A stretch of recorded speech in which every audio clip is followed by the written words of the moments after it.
Let's see. Real quick before I get on here. See if we can send it to me right away. So we're going to your pause or not? If you just went to get your pod. Okay. So that means.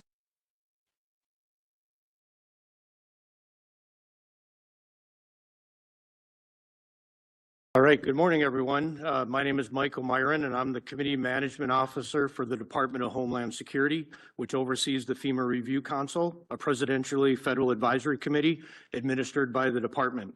I would like to thank the council members who have joined us both in person and virtually, as well as members of the public who are watching today. Your participation is greatly appreciated and highlights the importance of the council's critical work. The council is led by Secretary of Homeland Security, Markwayne Mullin, and the Secretary of War, Pete Hegseth, who are the council's co-chairs. The council shall advise the president through the Assistant to the President for National Security Affairs, the Assistant to the President for Homeland Security, and the Director of the Office of Management and Budget. I'd also like to thank Mr. Bill Wolf, Associate Director for Homeland Programs, Office of Budget and Management, for being here today with us. Today's council meeting is convened pursuant to the Federal Register notice that was published in the Federal Register on April 29th, 2026. As a reminder, we are recording meeting minutes for today's meeting for the public record. These minutes will be available on the public website, the FEMA Review Council's website. Today's council meeting will include opening remarks from the council's co-chair, remarks and updates from the council leadership, a presentation of the draft final report. Members of the public can review the presentation on the FEMA's council website. Presentations of the summary of the public comments made to the council and the council's deliberation, and finally a public vote. I would like to acknowledge the council members who are here today: Governor Phil Bryant, former governor of Mississippi and the council's vice chair; Governor Greg Abbott, state of Texas; Mayor Jane Castor, city of Tampa, Florida; Mark Cooper, former chief of staff for Governor John Bel Edwards; Sheriff Rosie Cadera Stutz, Miami-Dade County; Region 9 FEMA Administrator Robert J. Fenton Jr. and two-time acting administrator of FEMA; Executive Director Kevin Guthrie, Florida Division of Emergency Management; Chief Nim Kidd, Texas Division of Emergency Management; Michael Watley, former Chairman, Republican National Committee; and Glenn Youngkin, former Governor of Commonwealth of Virginia. It is my great pleasure to introduce Secretary of Homeland Security, Secretary Markwayne Mullin. The floor is yours, sir. Thank you. Thank you so much, Michael, and thank you for everybody attending here. I want to give a big thank you to our president, too, for setting up this council. This has been a task that you guys have really thrown yourself into, so thank you. I was talking to Governor Bryant just a while ago on the floor before we walked out here, and he says, "I am ready to deliver this baby." It's been a year that's been on my desk, and I'm ready to get it pushed and get it in action too. We were privileged enough to have a meeting a couple weeks ago, and went over the council's recommendation, and I'm excited to get to work. But it wouldn't happen without President Trump's leadership, understanding that we need to refocus FEMA and get it back on what its mission originally was. And it wouldn't have happened without his vision and your guys' ability to really dedicate so much of your time. I also have to, Governor Youngkin, I have to say, kind of on a sidebar, has nothing to do with this, but I feel like somebody needs to start putting signs all over Virginia saying "missing me yet," because that happens after some of these elections, and I think it would be very appropriate for your billboards so to go up. Anyways, sorry, I chased a squirrel. The president calls that a weave. I call that a squirrel. Once again, thank you so much for your time. I look forward to hearing the remarks, for the public to hear the recommendations. And then I know you guys think you're just delivering it and walking away, but you're not.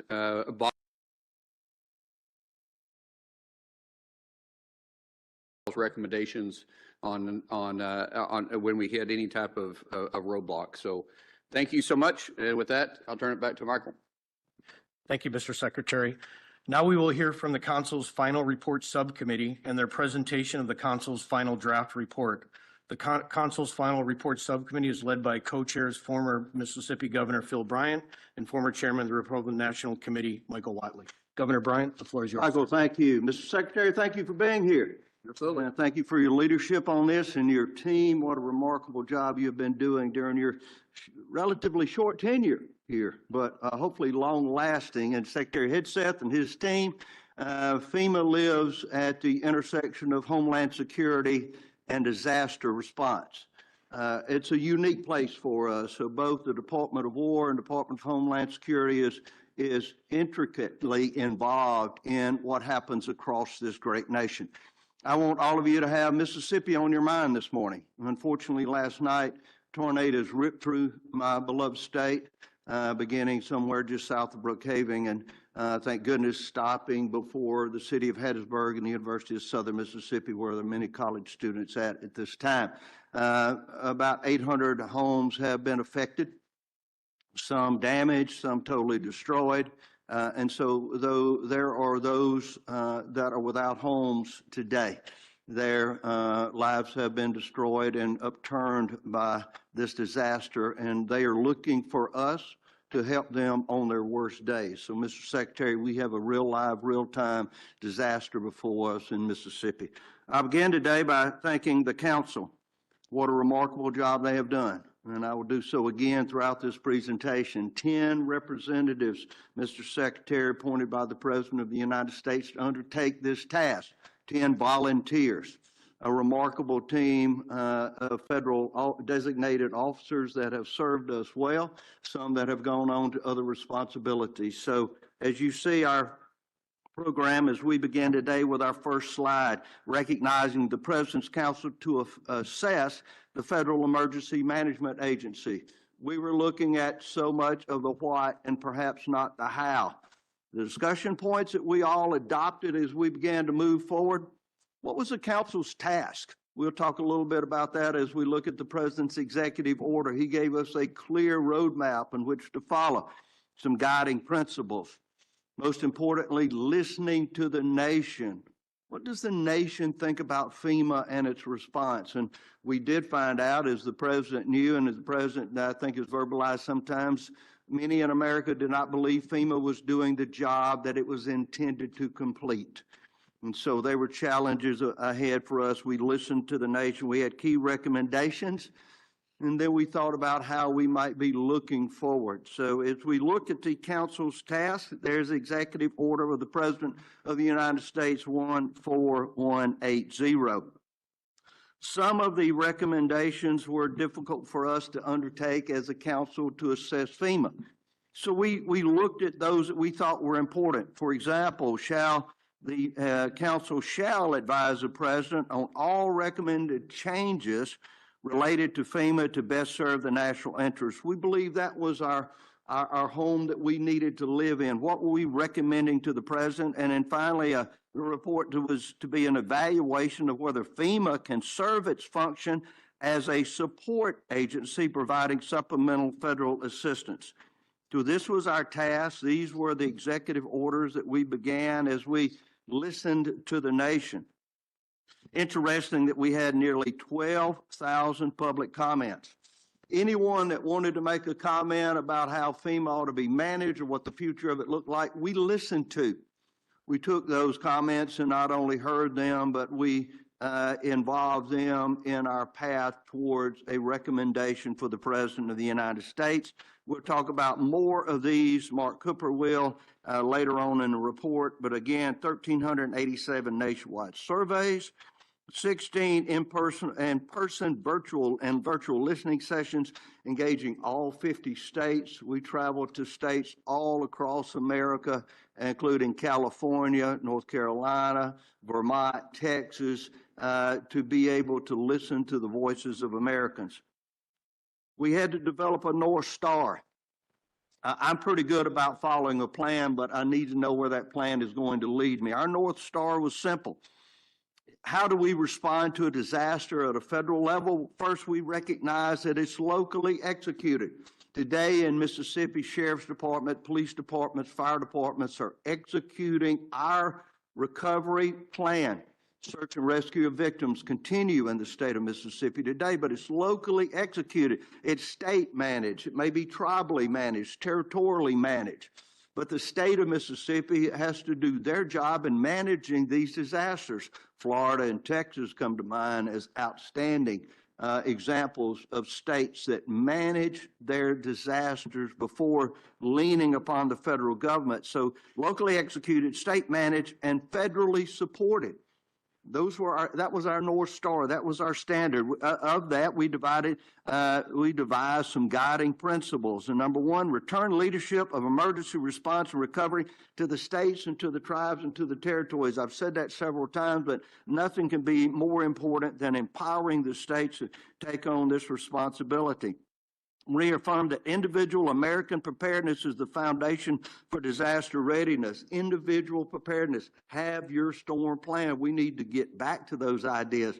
I remember as a child when people had their own fallout shelters in their backyards. If they didn't, they knew where the closest fallout shelter was. We took responsibility for food and water and to be able to respond to those disasters. Accelerate federal assistance dollars to help Americans recover from their worst day. We can do a better job of getting relief to the people of America on their worst day than we have been doing. I know that new administrator, the recognized administrator, Tim Alexander, is here this morning, and what a job he has ahead of him, and we hope he will be able to implement some of the recommendations we're making under the leadership of the Secretary. Maximize the transparency and efficiency of federal, state, local, and tribal dollars spent in emergency management. I'm a former state auditor. I was state auditor during Katrina. I can tell you, you have to manage those federal dollars as best you can from an audit standpoint. But state auditors have that responsibility, and they can lean into making sure that all of those dollars are spent legally, effectively in the time of disasters, and we need to draw that to their attention. And then finally, boldly transform FEMA into a lean organization that puts Americans first. From those, we began to present the most important part of the report is the key recommendations. And for this, I will turn to two members of the team that have been able to lead this effort, that know FEMA as they are leading nations and leading states in FEMA disaster recovery, and they've done an excellent job. Kevin Guthrie is Executive Director of the Florida Division of Emergency Management. We will turn to Kevin to begin the presentation of the key recommendations, and Bob Fenton, of course, as we all know, FEMA Regional Director and former Acting Administrator, will also direct us to the key recommendations of this report. I turn to Mr. Guthrie and recognize him for presentation. Kevin. Thank you, Governor Bryant. Secretary, I'm pleased to present a handful of recommendations. The first two that I'm going to present today are actually with my co-chair, Nim Kidd, who is halfway around the world right now, but joining us remotely. I've touched base with him and heard what he's had to say. So these are a combination of his words and my words, if you will. So I think one of the things I want to start with coming out of the 10 recommendations that a lot of people are probably not going to take away from it is my team that's cleared to do so on this particular evolution actually went and looked into the report. Not only do we have 10 recommendations, there's over 150 recommended actions in this report. So to the emergency management community, I encourage them, read the report. Don't read the executive brief, get into it and read the report. So there's over 150 recommendations, or I shouldn't say recommendations, but actions. The first one is to equip state, local, tribal territories to lead disaster response with the federal government in a supporting role, not a supplanting role. Again, Governor Bryant said, federal support, state managed, locally executed, not federally supplanted. So simplified, what do we mean here? FEMA should focus on setting the standard. We want FEMA to set the standard and then encourage creation of standards and then adoption of standards at the state, local, tribal, territorial level. We should incentivize building scalable, trainable resources. Our college and university systems are eager to get involved and help this process. We should professionalize emergency management via professional certificate and development of that certificate. We should set a standard to catastrophic planning and exercise, Currently, there is a limited ability to share and coordinate resources. We really get focused on response resources. Our urban search and rescue team, I know if Nim was here, he wanted to highlight that. Urban search and rescue is a methodology of where we have done a really, really great job of getting resources out the door. FEMA doesn't own any of those 28 urban search and rescue teams. All 28 of those are owned at the local level, locally executed through a state support or state managed and federally supported program. So we call on the implementation group that's going to do this. Let's enhance that. Let's see how we can take that model and take it forward. Can we do that for recovery? Can we do that for mitigation? The people who are doing this are at the state and local level. Let's figure out how to take that model and move it over and enhance that EMAC or Emergency Management Assistance Compact resource. Revitalize, expand, promote the Unified Resource Catalog that is a part of FEMA already. Let's refocus grant investment on mission-ready teams, capacities, and infrastructure, not on sustainment. Far too many people, Florida included, I'll raise my hand, we've gotten into a position where we are sustaining our programs on federal dollars. That was never the intent, never the intent. And I know that's going to rustle some feathers, but that was never the intent. For example, the SAFER grant. The SAFER grant is a classic model. You can hire a firefighter for 3 or 4 years, but at the end of that 3 or 4 year period, you must maintain the ongoing budget for that firefighter. You can't keep coming back to the federal government asking us to sustain that. We need to look at a model very, very similar.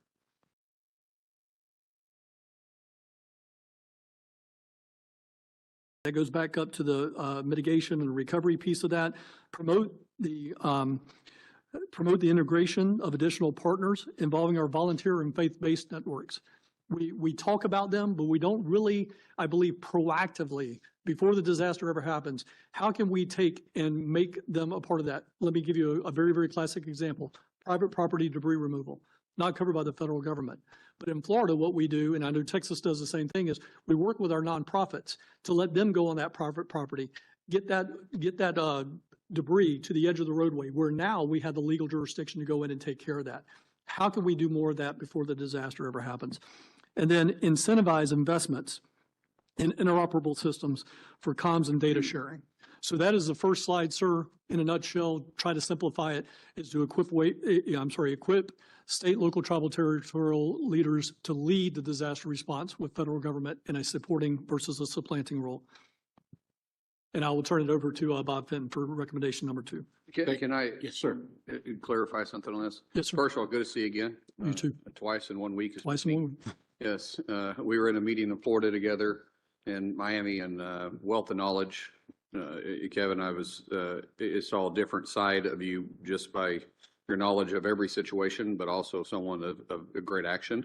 Thank you, sir. I'm going to hold you to one of our conversations we had, which we're going to follow up after this, by saying you can get anything built faster than anybody that I know. So that's what you said. That's exactly what I said, sir. And I mean, I'm going to hold you to it. I mean it. So just to follow up, and I probably should have known this, but we have to use volunteer groups, faith-based or volunteer groups, to actually pick the debris up, to move it to the street, so then we can have someone else come by and pick it up and move it again. Yes, sir. So, for example, one of the problems that emergency managers at local level, and again, I know NIMS was a local emergency manager. I've been a local emergency manager. One of the problems that we face is FEMA will not cover the expense of moving private property debris. But they're going to move it anyways. We're just having to touch it twice. It takes twice as long. So that's why you see all the debris piled up on the edge of the street. That's correct. Or if we would change something like this, we could literally just put it in a truck once, haul it off. Sir, because it's still getting hauled off. That is correct. But today, the way the system is designed today, again, local emergency managers need to partner with that nonprofit faith-based community to go in and get that debris off the private property for that 85-year-old widowed woman who's by herself, get it to the edge of the roadway. Then now the local governments, state governments have the legal jurisdictional authority to go in there and take that, which is one of the things that is required in the public assistance. Just layers of bureaucracy we got to break down. It is bureaucracy at the end of the day. Thank you. I was just clarifying that. Yes, sir. Thank you. Hey, thank you. Let me just start off before I go into recommendation 2 by one, honored to be with this council and its members. What a distinguished group. just wanted to thank them for the work we've done over the last year. And also want to thank you, Secretary Mullin, and President Trump for allowing someone from FEMA to be on this group. I think it was a great addition. I have over 30 years of experience of responding to disasters and been to some of our nation's worst disasters, whether it be the World Trade Center or Katrina, Mississippi, where I first met Governor Bryant, and a number of others I've worked within this room. I represent thousands of other FEMA employees that believe in service and show up every day to help Americans on their worst day and support our states. And I'm glad to be part of this group to do that. As Kevin laid out, and as Governor Bryant laid out in his opening, the focus of our report is to really ensure that we make the changes to FEMA so that we're supporting state and local government, and that we focus on building their capacity through our non-disaster grant programs and help them through our disaster grant programs. There will be disasters that require federal support through federal resources. And why that's the small number of disasters a year, we need to make sure we continue to build that capability and those resources. As was said by Governor Bryant, FEMA's mission exists at the intersection of emergency management and homeland security. And we have some critical authorities we need to continue to have as we move forward with the changes in FEMA. And one of those is to coordinate the overall federal government's response. FEMA coordinates across the federal agencies to ensure that those unique teams and resources are there to support state and local government. Kevin talked about our urban search and rescue team. I think urban search and rescue is a great model where we provide funding to local first responders to build capacity across the country so those teams are able to respond to disasters across the country. There's many other federal agencies, whether it be Health and Human Services, disaster medical assistance teams, some of the teams, specialized teams for Department of War that we're using right now in the far Western Pacific and Commonwealth and Northern Mariana Islands to respond to that disaster, are critical for those events where the states need that additional capability that may only exist at the federal government. We have a number of recommendations that are focused on not only preserving but modernizing the federal government's capacity to support state and local partners in life-saving, life-sustaining events. And those are to sustain those core standards and support effective and interoperable teams and build those relationships and leverage that capability at local and state government in doing that. We need to improve the federal coordination so that it's much more efficient and effective in disasters. We need to focus on how do we build capacity during emerging threats? How do we make sure those resources are ready to go and the state knows what they are and they can depend on them in that response, especially as we have events as we go into hurricane season this year and we have a hurricane that's 5 days out, 4 days out. What can Puerto Rico depend on? What could Kevin in Florida depend on that's going to be there to support him from the federal government? We need to integrate technology. I think that's critical in today's, whether it's data and sharing data across, whether that's AI and how do we leverage that. But we need to integrate emergency technology into emergency management and how we respond. We need to leverage our nation's supply chains. So much of this is going to depend on private sector and those critical supply chains, and we need to make sure that we are able to leverage them and integrate them. And then finally, continuity of government is a critical role FEMA plays, not only for the executive branch, but supports state and locals for building that capability so that we have that through our nation and we have continuity of government that survives not only disasters, but all hazards. With that, I'm going to turn the next recommendation back over to my partner, Kevin. And follow-up, sir. Thank you, sir. And I want to reiterate this. People sing your praises. I haven't got to really get to know you. I've seen you, but this is the first time we've actually shaken hands. Didn't realize you was that big of a guy, which is a good thing. We need force sometimes out there. But Cameron actually sings your praises, and everybody I've met has said the same thing. So really look forward to your expertise helping lead this change moving forward.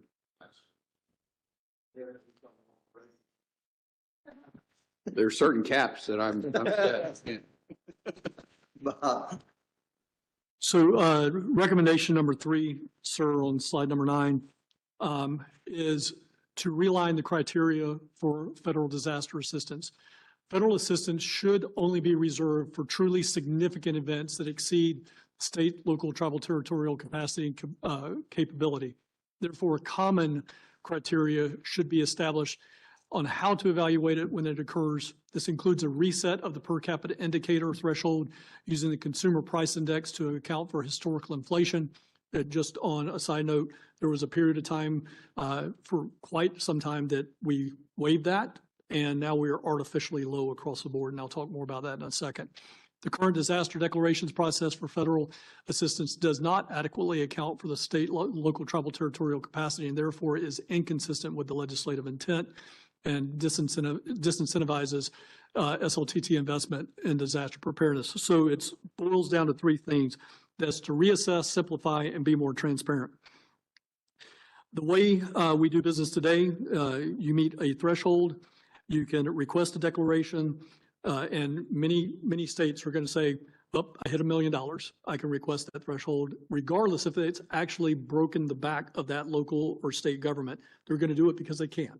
And again, that's what we're talking about. We need to realign that. We need to shift from more of a threshold base to more of a methodology that is based on an evaluation of all of the circumstances of the situation. And I'll talk more about that in one of my follow-on slides. That methodology needs to be immediately reassessed in the opinion of the council. The last thing that I would say here, that goes with simplification, but the last thing I would say is transparent. Right now, there's a lot of things that happen at FEMA. Again, regardless of the individual, it's just the mere bureaucracy of it all, is that it is not transparent. For example, I know in Florida, I have to hit a threshold of $41 million.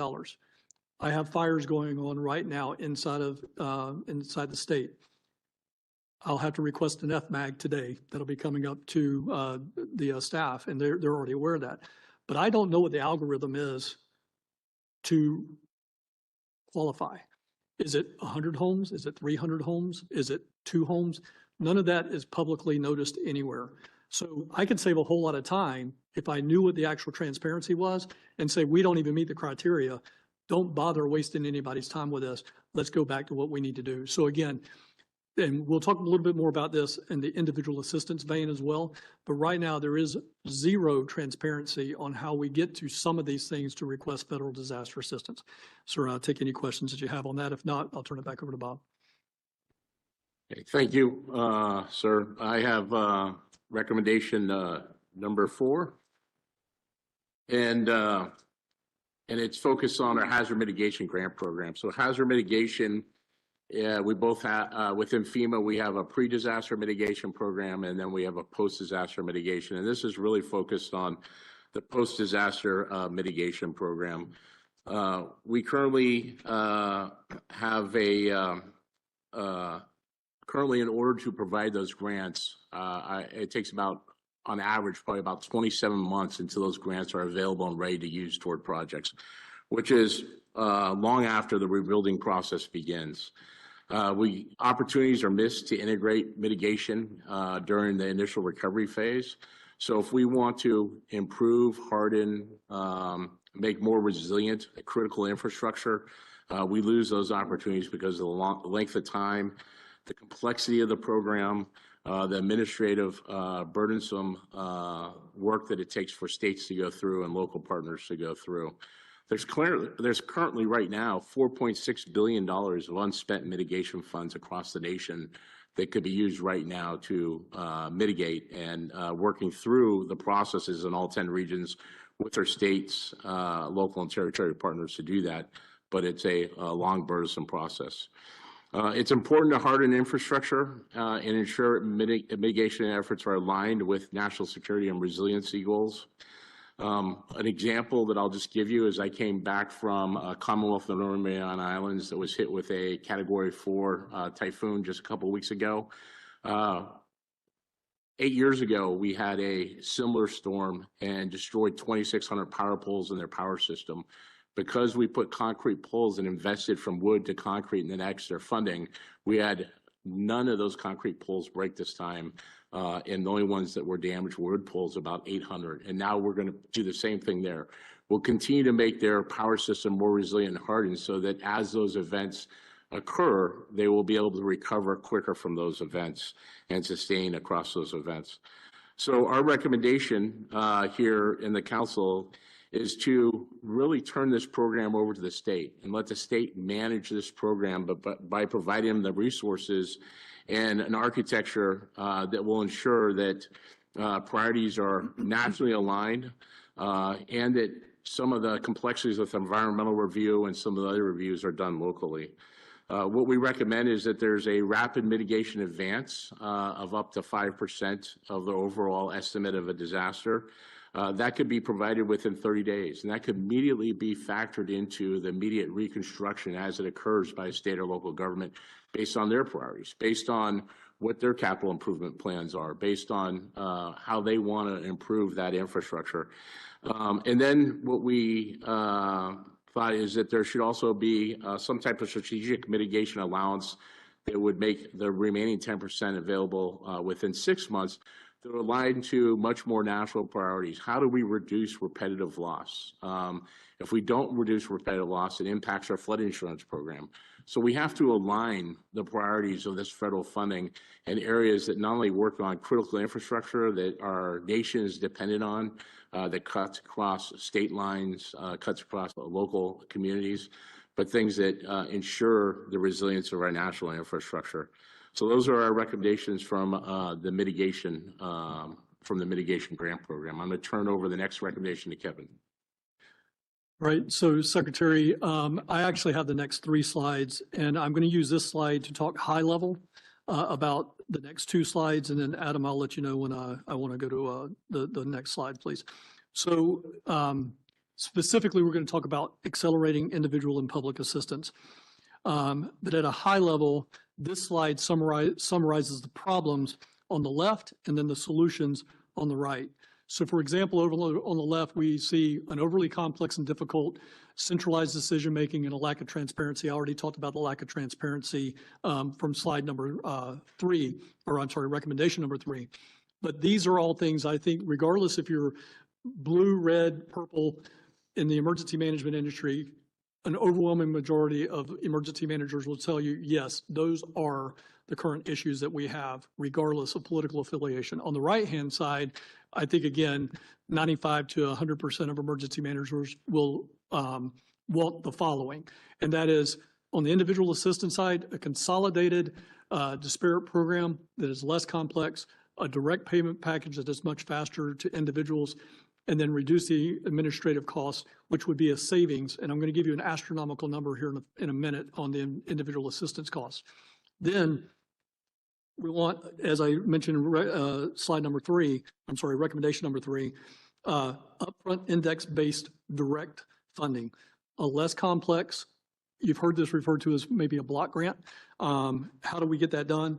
We need to leverage the state, local, tribal, territorial review process and expedite recovery. I'm going to talk specifically about that on a following slide, and then reduce that bureaucracy and increase fiscal discipline. So Adam, if you'll go to the next slide for me. Specifically in individual assistance, what we're looking for, 2 high-level buckets, a single payment and more of a focus on emergency housing. One of the problems, and I sat with the former administration after Hurricane Helene and Milton, there is no program as it relates to housing that intentionally at the federal family looks to couple housing programs together. They are their own individual buckets. There's non-congregate sheltering, followed by short-term housing, followed by direct housing from FEMA, followed by CDB GDR, maybe, followed by mitigation elevations. All of those programs at their common core are FEMA programs, but there's not a single one of them that are intentionally linked together for the benefit of the disaster survivor. You know, this industry often says we do everything that we do based on the needs of the survivor. We focus on the needs of the survivor. Sir, I'm going to just be honest with you and have a very transparent conversation. No, we're not. Because if we were focused on the needs and the outcomes of survivors, we would figure out how to couple those programs together to get people back in homes, period, hard stop.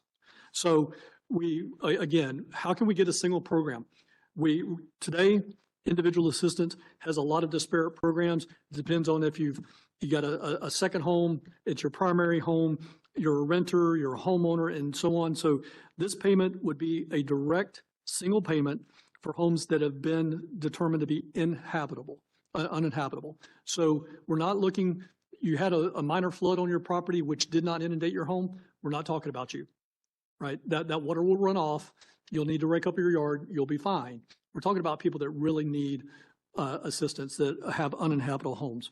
It'll focus on emergency housing. I've already spoke about that. And what we are recommending is let the states, local, tribal territorials decide the solution. Again, FEMA set a standard, but the solution that works best at the community level. We heard this especially with our tribal nations that said, FEMA and the federal government was trying to push them in a direction that was not culturally right for their tribal nation. Well, let the states, locals, tribal, territorial make those decisions that are best for their communities at the very, very granular level, and do what they determine is best for them. Also, most cities, states, and counties, tribes, and territories have building codes and building standards. Why are we duplicating effort to comply with some environmental historical preservation, Indian tribal burial grounds over here, when at the state, again, for the state of Florida, I know the state of Texas is the same way, I believe the state of Virginia was the same way. There's somebody at the state level that does that already liaisons with the tribe. We don't need to triplicate that at the federal level. So again, let's get back to some common sense state managed solutions. The next slide will go into public assistance. And on this one here, again, we get this into two buckets. The council proposes a modern and agile framework that converts the existing public assistance program into a direct funding model that leverages predefined objective event criteria and cost estimates to accelerate and streamline recovery.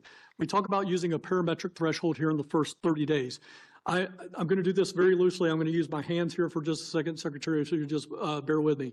What we mean by parametric, and this has been very, very confused in some of our public hearings, we're not talking necessarily about a parametric insurance policy. Now, there might be city, states, tribes, and territories that want to go down that path. Maybe that works for them. But what we're talking more about is, an algorithm, or again, we call it parametric.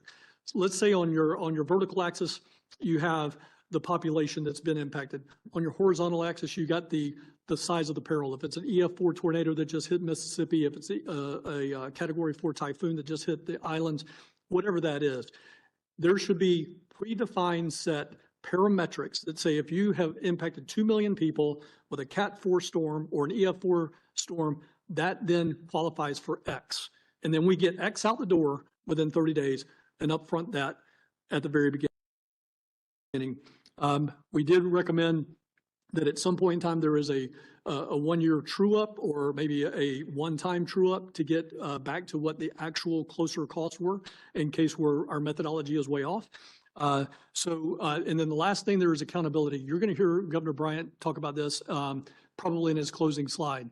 But I will say this, the amount of money that we spend at the federal, state, local, tribal, territorial level on duplicative and triplicative audits is asinine.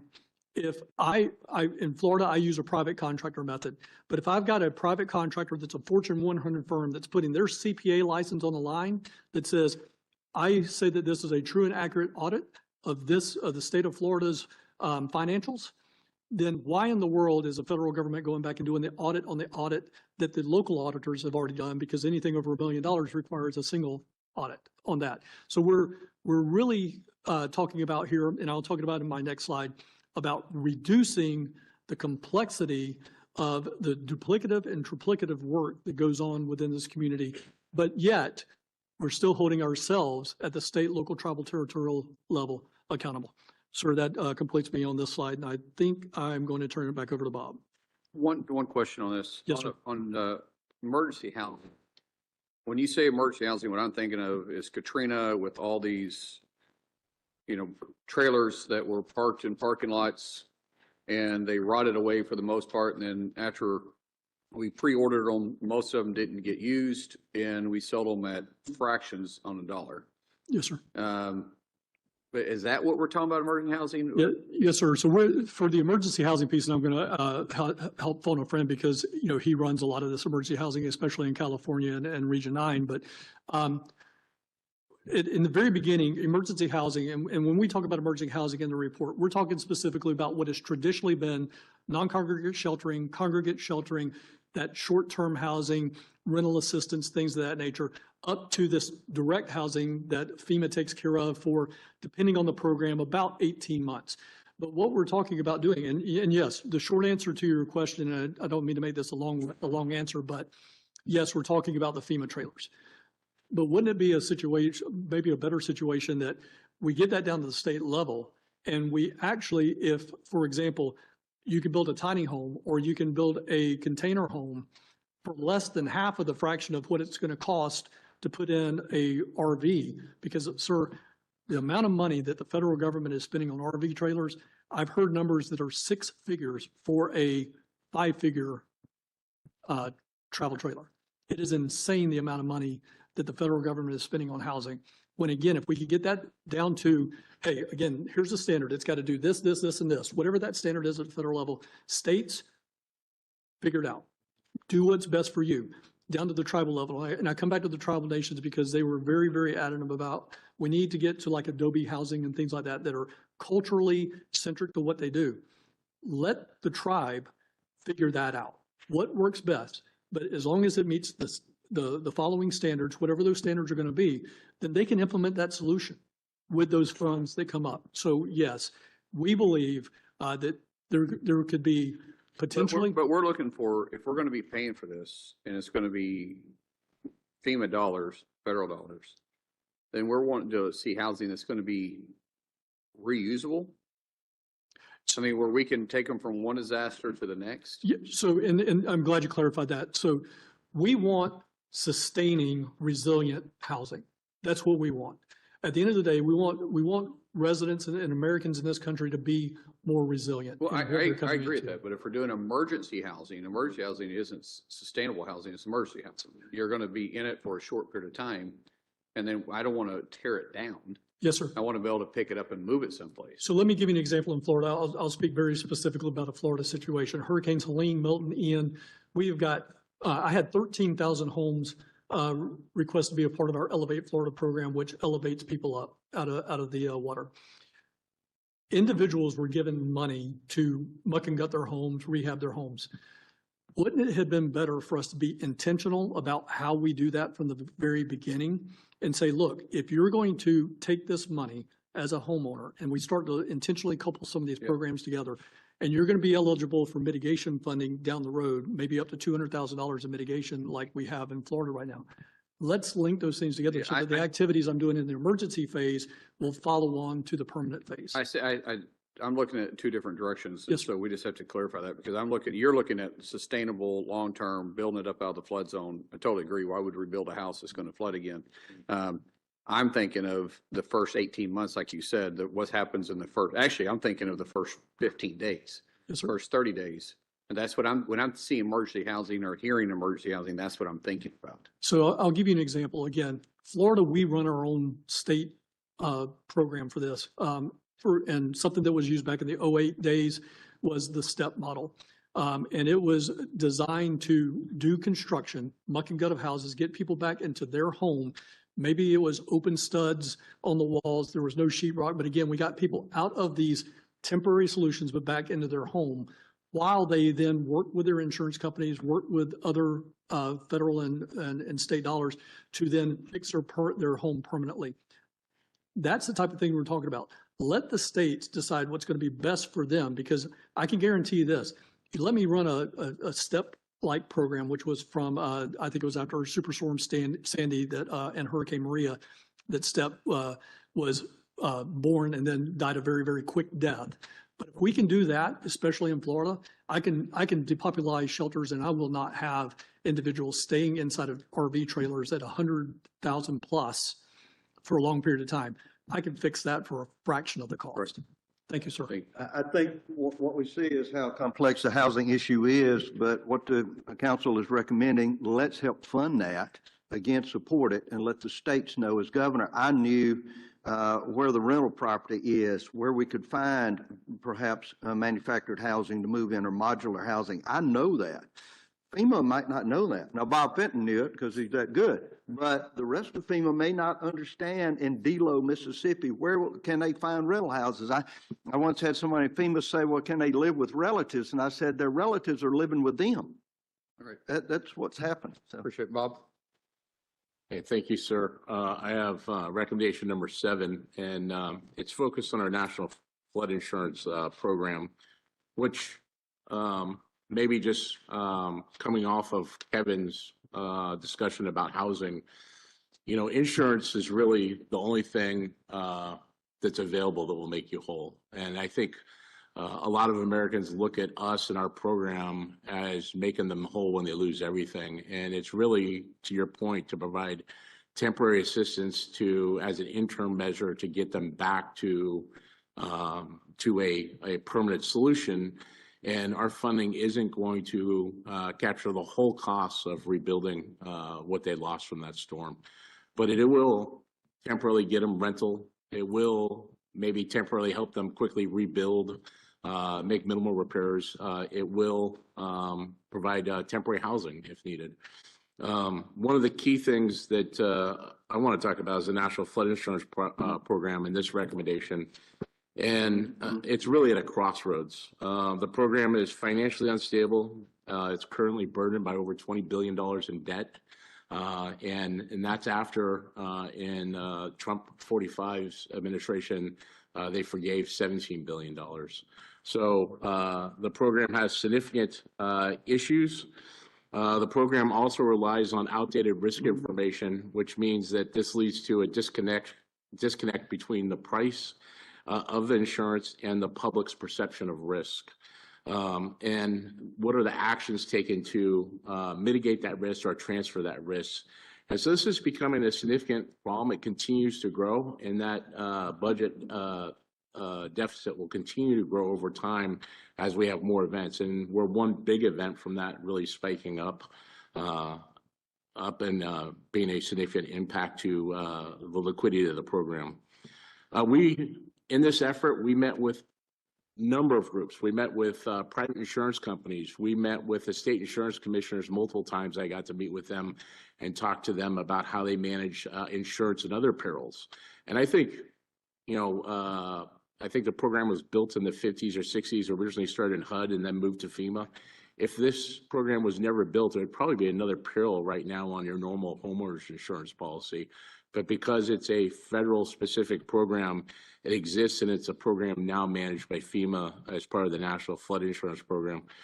We met with reinsurance entities. We met with Treasury and a number of others.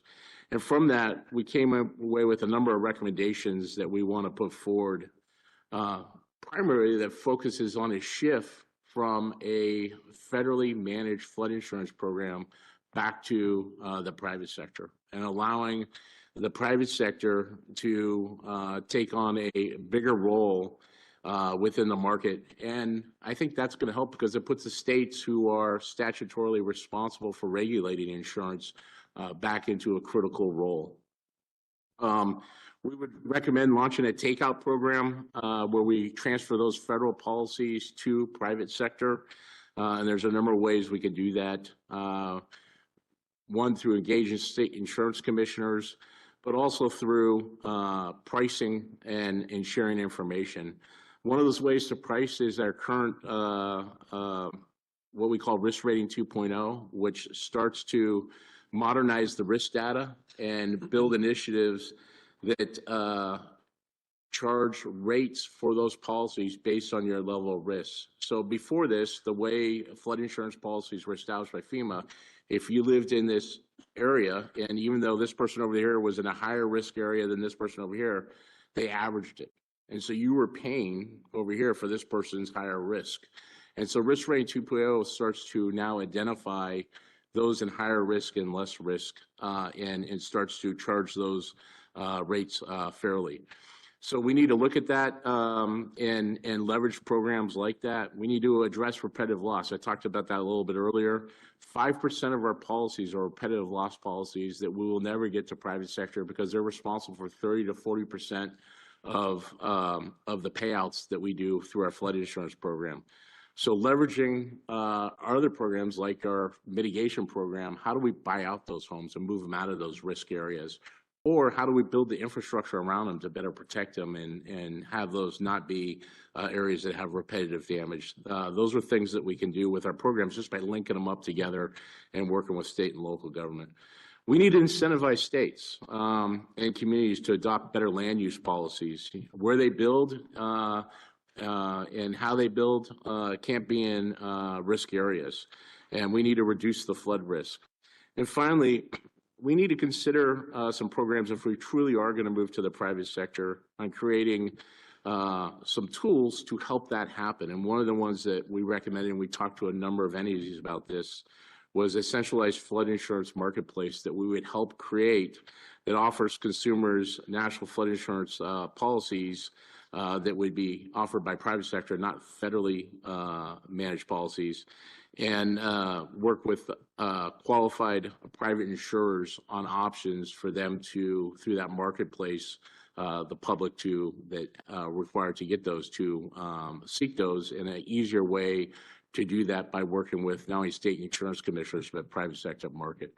We need to change this program, and it needs a lot of help, and it has to be a priority to do that as it impacts many Americans across the country, and as a requirement for many to have flood insurance as part of their mortgage. And so these recommendations, we think, will start to make that shift and improve it as we move forward in the future. We'll have council over a few minutes. I will speed it up, sir. I got your hint. So I'll make this 45 seconds or less. But it could very well be the most important slide in here, and I don't want to lose sight of that. The next recommendation is to maximize every dollar spent by reducing the administrative costs to Americans across the board. I'll go high level, very high level, sir. Page 37 of the document that we're going to be entering today shows that 30% of individual assistance over the last 5 years, or let me rephrase, $3.6 billion was spent on overhead and administrative costs just in the last 5 years. On page 52 of the document, 25% of all public assistance dollars are being used on overhead and management costs. If we implement recommendations 1 through 7, starting with the standard and effectively using EMAC, building, sharing capacity, capability, streamlining, we will naturally reduce the amount of money that we spent for response and recovery across the board. It's happening even today. Governor Colon in Puerto Rico is looking at doing an agreement with the state of Florida for us to send our people at a fraction of the cost to do those overhead duties versus paying contract staff to do it. That is a best practice, and we can certainly bring the administrative cost of doing business down. Thank you, sir. I have number 9, and we've discussed this already, but it looks at revitalizing a unified national network for partnerships. When we talk about responding to these disasters, it's really a whole community approach, and there's a number of critical members beyond government that need to be integrated into this, and that is private sector, faith-based groups, nonprofit organizations across the country. Our recommendations are return to an integrated network that leverages the strengths from all these sectors.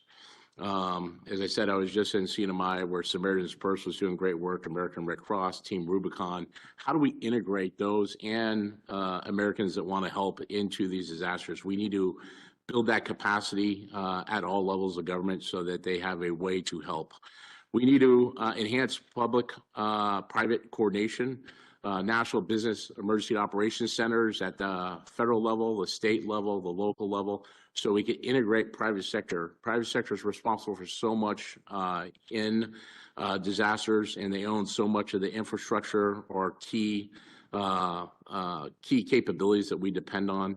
And so we need to be able to leverage those retailers, those small businesses, and we need to give them a way to integrate into these events. And then finally, We need to leverage technology. I talked about it earlier, but we need to do that so we have a shared situational awareness. I'll turn the next one over to Kevin.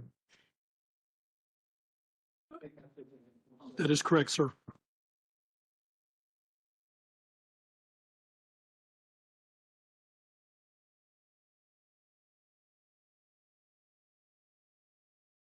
Real quickly, I know last job of talking about administrative costs.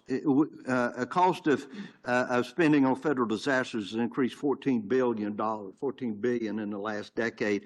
Some would say that 20%, maybe 30% of that is administrative costs. If you can reduce that to 15, from 20 to 15, you could save $2 billion alone just in administrative costs that we can easily track. Of several $2 billion is fairly soon gets to be real money even in Washington. So there are real cost savings. I'm going to go through slide 17 real quickly, the review requirements. So there's been a lot of talk about how many personnel FEMA needs. Do we need to let some go? Is there attrition going to work, or the retirements are happening?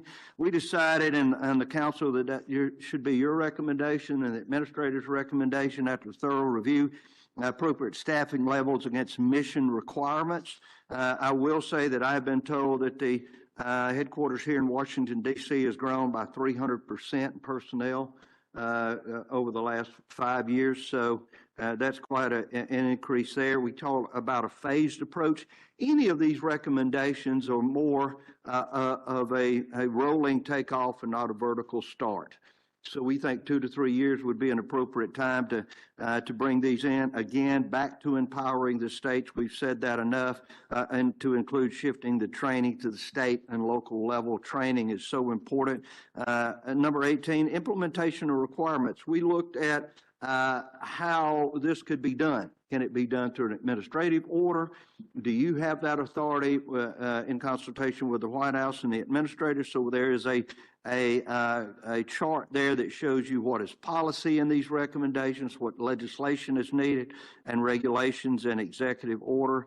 And we know clearly we want to work with leaders in Congress, in the House and in the Senate to get there, but this should be some help in looking at that. I'm going to turn now to Michael Watson, our former chairman and resident of North Carolina, who's been invaluable in keeping us up to date in real time in North Carolina, what that looks like. Chairman Watley. So much. Secretary Long, thank you. This is absolutely critical for us as we're moving forward. And Governor Bryant, thank you for your leadership over the course of the last year and helping to make sure that this is moving forward. I also want to thank President Trump, for his continued focus on federal disaster management, what we need to do to make it better, and for setting up this review council, as well as his unwavering leadership and support for my home state of North Carolina as we recover and rebuild from the catastrophic impacts of Hurricane Helene. As you've heard from our experts here, there was significant structural weaknesses in our nation's ability to respond to national disasters when the president was sworn in on January 20th of 2025.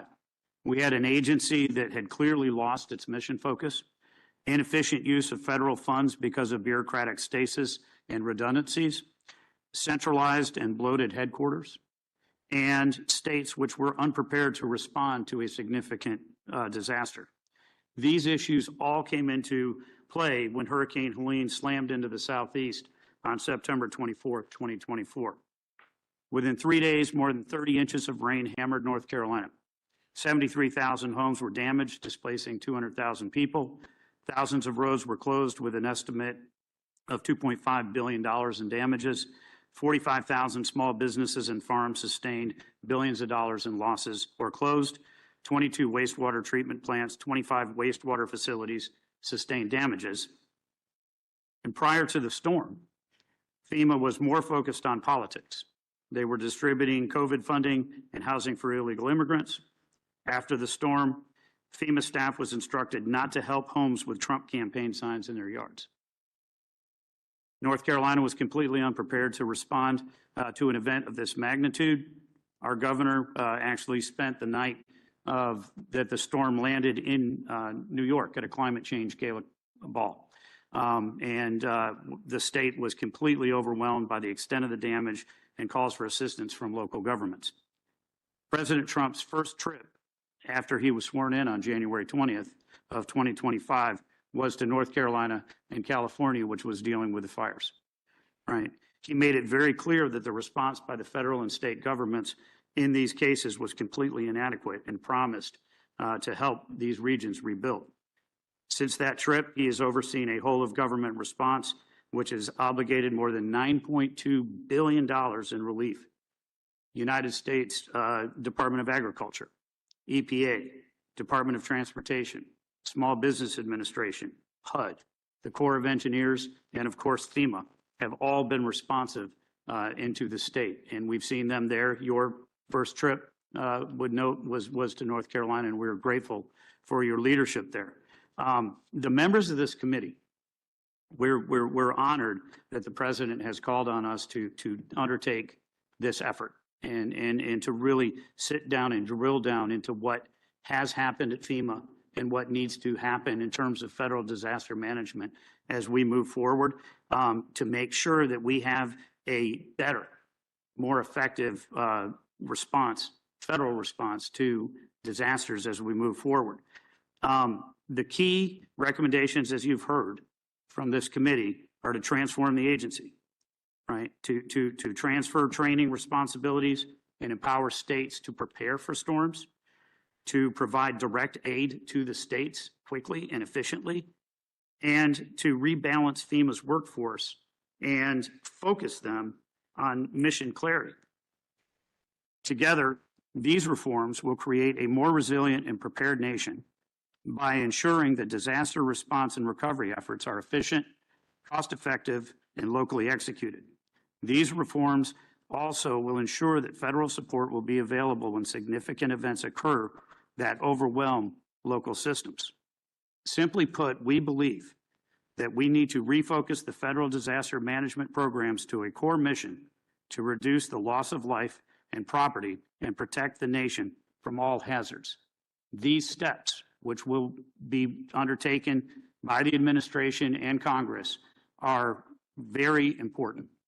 And we think that when you have a chance to go through these materials and have the conversations that you will with your co-chair, Secretary Hegseth, and President Trump, that they will accelerate disaster response and recovery, modernize the systems and technology for greater efficiencies, empower local and state governments with better resources and tools, reduce administrative costs and federal burden, improve coordination across government, private sector, and nonprofits, cultivate public trust through transparency and accountability, and amplify resilience for rural communities and critical infrastructure. Thank you. I just want to note, Chairman Whatley, this is quite impressive that you would take so much time out of something that you're fighting for pretty important right now for the state of North Carolina, and that you stayed focused on this committee and doing your job. Why, when you joined this committee, you wasn't really in this thing called a Senate race, and how you were still here. Most people wouldn't have, they wouldn't have blamed you if you would have had to step off the committee and refocus on your race. The fact that you stayed here, you stayed committed, been very involved, speaks volume of your character and your commitment to being more efficient and bringing FEMA back into focus, not just for North Carolina, but for the entire country, because you've seen the worst of the worst, North Carolina. That was heartbreaking, but impressive. I mean, heartbreaking what North Carolina went through, impressive on what type of recovery has happened in 18 months. Well, thank you very much. It is worth noting that in North Carolina, the response that we've seen from the Trump administration has been transformative. As I mentioned, $9.2 billion that have been obligated into North Carolina for everything from road construction, from debris removal, right, from grant programs, from USDA, from HUD, from Small Business Administration. At this point, within a year and a half of that storm, 99% of the roads and bridges have been rebuilt. 100% of the water systems and wastewater systems have been rebuilt. The Blue Ridge Parkway has been rebuilt. The I-40 has been reopened. It still has major work to be done. And just a couple of weeks ago, Lake Lure, which you frankly could have walked across in the following aftermath of that storm because of the debris as well as Chimney Rock, have been reopened. The president's focus in making sure that every department and agency, including your own, has been unbelievable, and we as a state are completely grateful. Just to note too, when he talks about being rebuilt, we're not talking about like relaying asphalt. We're talking about rebuilding the hillside. It's gone. Nothing's there. No bridges, no infrastructure to relay it on. It wasn't like a bridge washed out. There was no foundation for it to be rebuilt on. Having to recut roads, rebuilding complete base, reshore up the flow of the water where it had moved in some cases, 200 yards. And when you're talking about the lake, this lake had entire towns that had washed down into it. And to see that it's going to be open for lake season is just really impressive. That's what happens when you do a public-private partnership and you allow the locals, meaning the states and the communities around, to take charge, because no one's going to care more about their backyard than the people that live there. So thank you, Governor. Mr. Secretary, we've got about 10 more minutes. I want to recognize, if you will, some members of the committee. I had two governors. Both were governors at that time. We missed one, and the other one I think will continue his great work in the state of Texas. Governor Abbott, are you with us? I sure am, Governor. There he is. I recognize Governor Abbott's comments. Brief comments, Governor. Very briefly, listen, I want to thank President Trump for his leadership on this. We all know that this is something that's been desperately needed in the United States. These reforms are definitely a step in the right direction. I want to thank Secretary Mullin for his leadership and what he's doing. While I have you, Secretary Mullin, separate from this, I look forward to having the chance to visit with you sometime soon about border-related issues, a topic that I know you're keenly focused on. I want to thank Secretary Hegseth. Governor Bryant, thank you also for your leadership. You've been the leader to get this mission across the finish line. I also want to thank our own Chief Nim Kidd in the state of Texas, who joins us separately today. He is, as you all have already recognized many times, one of the national leaders in dealing with these disasters. Unfortunately, Texas gets more than our share of disasters. And what we believe is this is a very strong step in the right direction that will be well received by the people of the state of Texas as well as by the United States. So I just want to say a big thank you to everybody here for everything that you've done to get us to this moment in time. The only thing that I would ask, and that is to, as we may depart this meeting today, that we find a way to remain in communication. So as these reforms are implemented, the states will have ongoing dialogue with the administration to make sure that they are implemented in a way that is most effective for the states. Thank you, Governor. I'm sorry we didn't have time to talk SEC football, but that was a very concise, and best of luck in your election. The great former governor of Virginia and our board member, Glenn Youngkin. Great, thank you. I also first want to thank the council for your incredible work, because I think it reflected the great choices that President Trump made to not only stand up this council, but to ask all of us to boldly transform FEMA. And so to my fellow council members, thank you all. I reiterate that appreciation to President Trump. Listen, at the end of the day, we know FEMA is broken and it needs to be fundamentally transformed, and his vision and his leadership are critical to make that happen. I do want to thank Secretary Hegseth, who's not here right now, because he's doing something incredibly important, which is making America's mighty military the strongest it's ever been. And so I just want to say that and thank him. And Secretary Mullin, congratulations again on your affirmation to be in a role that I think you are incredibly well placed to serve in. Thank you for the immediate impact that you have had, and your participation in this council over the last few weeks has been critical. What we see here is a need to change, and it has to happen. And it can't be trimming around the edges. I had the great privilege of serving as co-chair with Governor Abbott of our federal state coordinating subcommittee.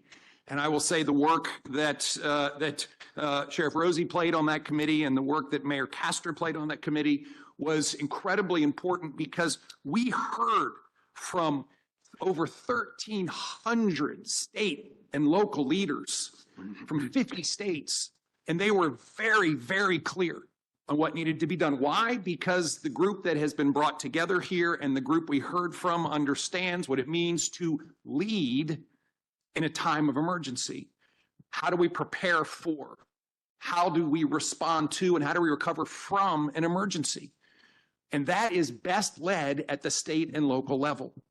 And I think we cannot overstate where Kevin started, which is state-led and federally supported. And this transfer that miraculously doesn't happen where states are pushed out of the way and the federal government shows up doesn't work. And when states lead, we see the kinds of responses that we've heard of in Florida and in Texas, and I humbly say in Virginia, when we responded to Hurricane Helene in a way where we literally were there when it hit, we responded and saved lives, and then we recovered immediately, and it was state-led. And the federal government we forced into a supporting role because we wanted to have action and have action now. We heard from so many of our leaders around the country, and we heard three basic themes over and over and over again. Let the states lead, send us the money, and send it quickly. Don't drip feed us because we have no idea what we're going to get, and therefore we can't respond. And what you have seen is that these recommendations are all about accelerating federal dollars, streamlining the process, making it less bureaucratic so that Americans can get the help they need on the worst day of their lives. And this is not a moment for bureaucracy. It is a moment for action. It is a moment for clarity. And the last thing that anybody wants to hear is fill out this paperwork and we'll get back to you in months and months and months. The second thing we heard is that the federal bureaucracy in FEMA is bloated. It moves slowly. It slows us down. It doesn't put Americans first. And then you see in our recommendations that it can be administratively streamlined by once again shifting responsibility to the states, getting the bureaucracy out of the lead and streamlining the administrative responsibilities in such a very important way. And then finally, we heard that the individual assistance program is mired in bureaucracy, and nothing is worse for an American who has lost everything to not get help when they need it, which is not next week, next month, next year, it is today. And therefore, the streamlining of the support for individual assistance is critical to clarify and get moving on. I have to say that this is all about letting people lead who are there responsible for leading, supporting them, yes, with financial resources, but making it clear. And finally, I have to say the work that has been done by this council has been extraordinary. It is deep, it is action-oriented, and it is comprehensive. And again, I want to thank President Trump for putting us all in a position to address this most important moment to make sure that Americans do get the help they need on their very worst day. Governor, thank you for those comments and your work. Recognize Tampa Mayor Jane Castor. Mayor Castor, are you with us? I am. Thank you, sir.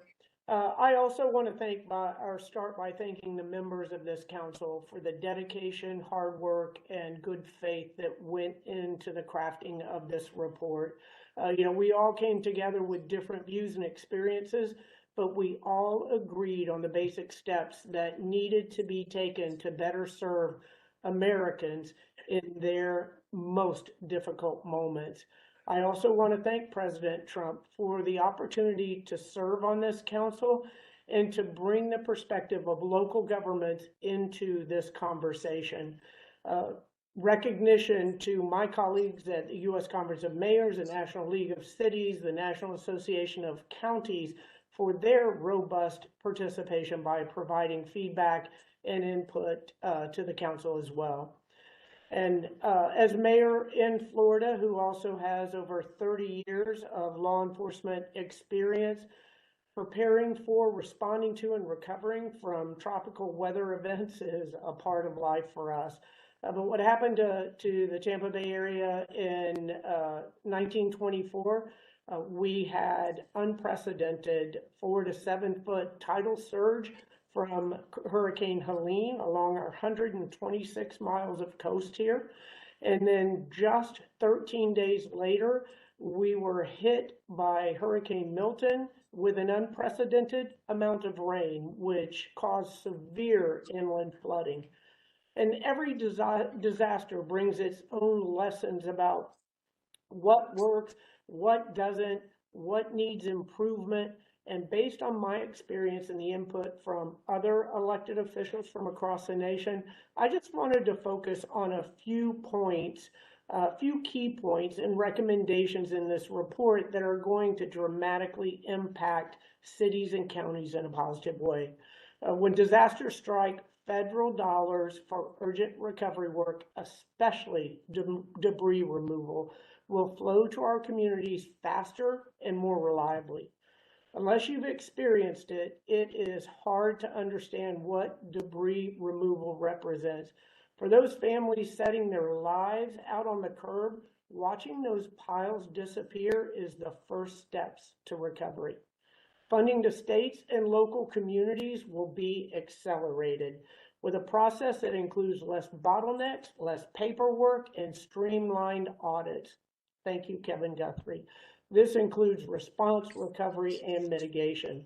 We'll also see more federal support for expanding our local capacity to respond to disasters, including funding for workforce, training opportunities, and much needed equipment. National standards for emergency management will be developed for all levels. This is so critically important.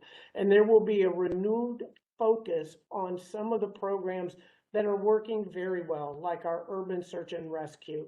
And for our residents who need help following the disaster, the many complicated assistance programs with multiple applications and requirements for documentation will be replaced with a streamlined program, one application and one direct payment to cover housing, transportation, and other immediate needs.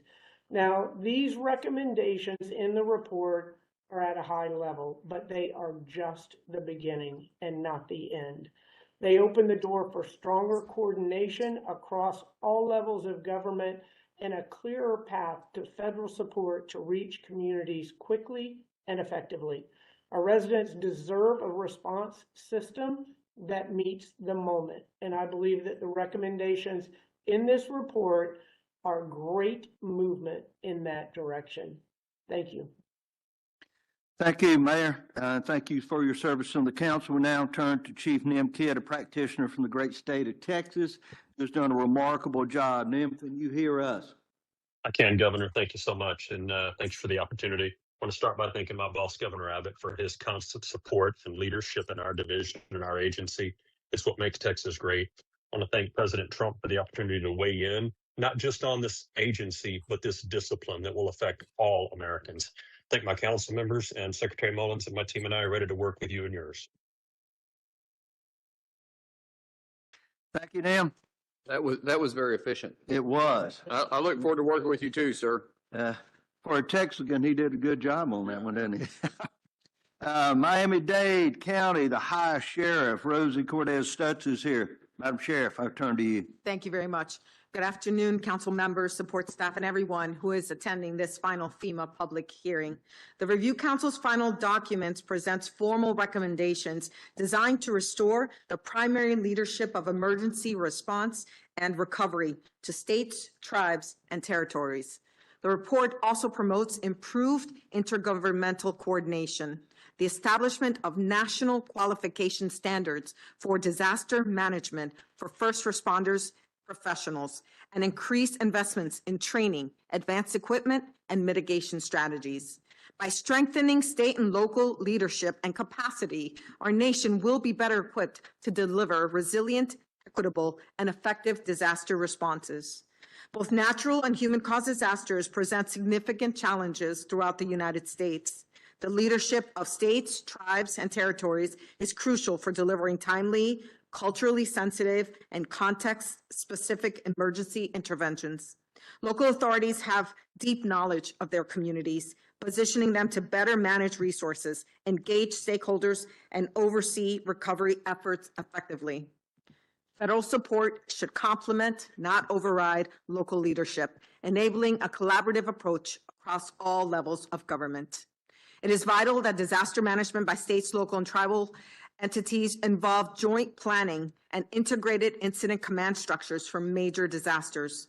This involves building interoperable communication systems, using shared situational awareness platforms, conducting joint exercises with after-action reviews, and supporting mutual aid and resource sharing among the states, tribes, and territories.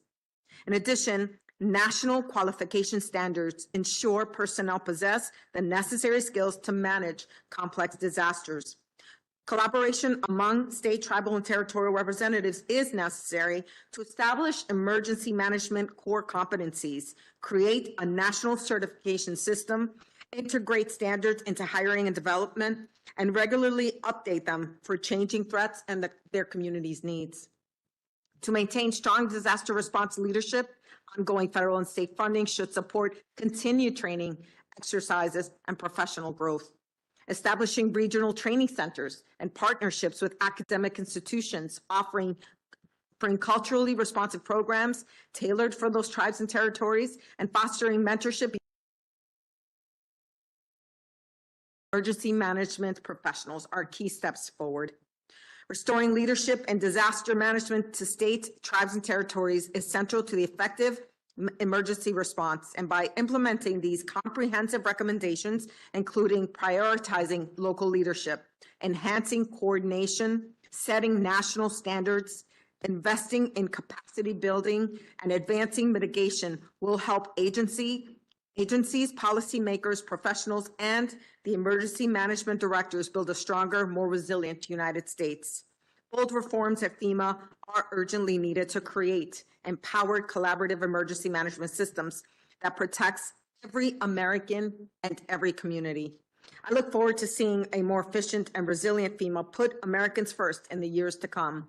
I want to take the opportunity now to thank President Donald J. Trump for granting me this opportunity to serve on this FEMA Review Council. I want to thank you, Secretary Mullin, Secretary Hegseth, and Governor Bryant, and all of the council members and support staff. It has been truly an honor to work alongside each of you. I also want to extend gratitude to major county sheriffs of America, as well as the National Sheriff's Association and the Miami-Dade County Association of Chiefs of Police for allowing me the opportunity to be able to share and gather their input for my participation on this council. Once again, thank you.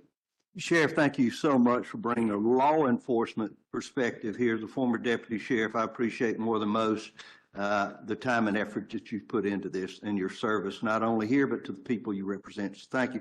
Finally, Mr. Secretary from the great state of Louisiana, former chief and administrator there with Home Security and Emergency, Mark Cooper. Mark, we'll let you wrap this up.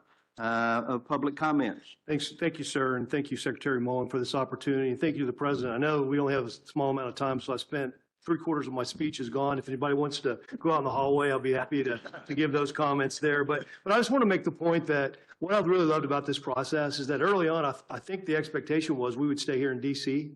and meet, in some conference room and behind closed doors and maybe use some consultants and attorneys, but that's not what happened. And as Governor Bryan indicated, we've had, 4 public meetings. One was in D.C., the first one, but we went to Louisiana and New Orleans. It was the anniversary of Katrina, and then we went to your home state. And I want to thank Annie Best for helping to organize that, just to hear from the folks. And over 16 listening sessions nationwide, everywhere from Los Angeles to Puerto Rico to Vermont to Oklahoma, which I talked about, to Colorado to Minnesota. I mean, we sought input from everyone. It wasn't based on red states, blue states. We felt like it was very important to hear from everyone, which is what we did, whether it be emergency managers, governors, citizens, private sector, nonprofit, faith-based organizations. And again, thanks to the organizations like NEMA and NGA that helped us put those meetings together. The bottom line is that this was one of the most extensive, I would say, public engagement efforts to assess and strengthen FEMA and DHS in its history. And I would say for any agency to go out as much as we did painstakingly. People around this table, very selfless. A lot of us had jobs, but they made this a priority over a year making these meetings. So finally, I would just say I want to thank the support staff, not only the ones that supported each of us here around the table, our own staffs, but also DHS and FEMA. And as you know, a lot of them did that without pay. And that's a shame on those folks that allowed that to happen. So they continued to work on this. And I've got a renewed respect for federal employees and what they were able to accomplish through this effort. And thank you to Governor Bryant for his leadership. So that was pretty quick. So thank you very much. Excellent, excellent, Mark. I'm going to turn to CMO Myron now for the important opportunity. I normally would enjoy making a motion to adopt this, but I am being told that federal law prohibits me from doing that. So, Mr. Myron, I turn to you for a motion. All right. Now is the time for the council to vote on the draft final report. Is there a motion for the FEMA Review Council to approve the draft final report and send to the president? So moved. All right. Is there a second? So seconded. All right, we've got a double second. Good All for right. you. At this time, all in favor of passing the report, please say aye. Aye. Aye. All opposed? All right. I believe the motion carries. Hearing none, for the record, the motion passes by acclamation and the final report is approved. The final report will be placed on our public website later on this afternoon. Secretary, do you have any closing remarks? Thank you. Thank you for doing the hard work. Thank you for giving me the opportunity to come to this position with a clear direction and an oversight of a agency that is in need of reform, but is still mission capable. So I get to go to work, and I hope to continue to work with you guys moving forward. So seriously, I can't thank you enough. Thank you, Mr. Secretary. Obviously, members, I think there are a few of us that understand what a demand this challenge, but honor was when we all began. So thank you very much. I want to thank the people around the room, those that are often unseen and perhaps unheard of, but did the writing, did the hard, took the phone calls, all the texts and emails from all across America. We are here at this point of success with this council because of you. Thank you all. Mr. Myron, do I have the authority to adjourn this council? You sure do, sir. We stand adjourned. Wow. Thank you. Secretary? Absolutely. Can we get a quick photograph, everyone? Mr. Secretary, I think we're going to try to sit down. Who's in charge of this besides me? All right, good. Can we get a photograph, Mr. Chairman? I am going to sit down. All right. I don't tear everything up, trying to get it out of the way. All right, council members.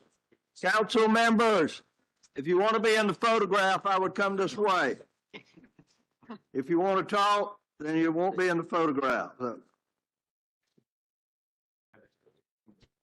right, give us